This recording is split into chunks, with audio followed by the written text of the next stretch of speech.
তবে তোদের কাছে অনুরোধ, তোরা কখনো মানুষের কথা শুনবি না, কারণ তোরা তো বড় হস নাই। তাহলে বড় মর্মটা বুঝবি কি?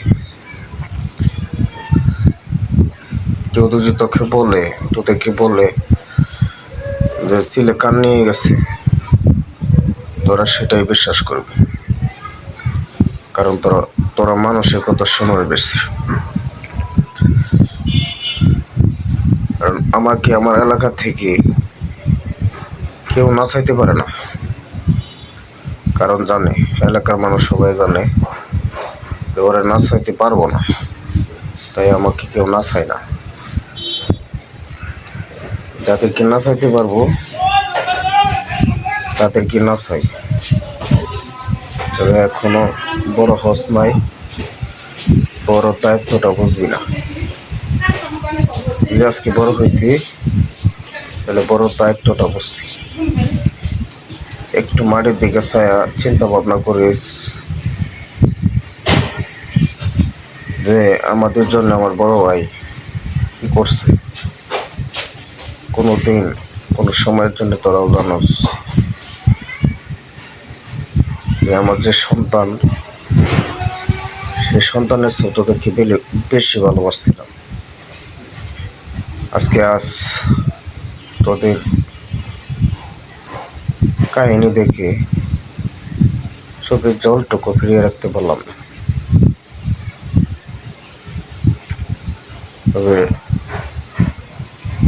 সেই চিন্তা ভাবনা করিস না যে বাড়িতে গিয়ে আমাদের বাঘটুকু বা কমাবে। আমি বাড়িতে যাব না, আমি বাড়িতে যাই কিছু করছি, আমার যে রক্তের ঘাম জড়ানো টাকা পয়সা, আমি সব অল্প কিছুদিনের মধ্যেই সব বেশি, যেহেতু মা 10 মাস 10 দিন গর্ভে রাখছে আমাকে, সেই মাটাকে নিয়ে আসবো। চিন্তা ভাবনা করিস না, সে মা কারো বোঝা হয়ে থাক, আমি সেটা চাই না। কারণ অনেক কষ্ট করছে আমার মা, অনেক বকা মায়ের খাইছে, এটা আমি জানি। কারণ তোরা এত কিছু জানোস না, অনেক কষ্ট করে লালন পালন করছি। তবে দূর থেকে দোয়া তোদেরকে কোনো সময়ের জন্য অভিশাপ দেয় না, কারণ তোদেরকে আমি কোলো করে মানুষ করছি।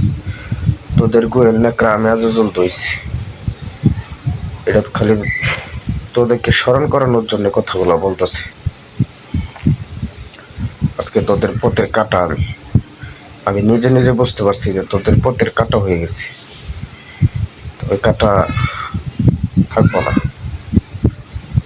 ওদের শিরগুই মনে কর সব বেচছে, তোদের অংশ বেচবো না, তোদের জায়গা জমি কিছুই বেচবো না।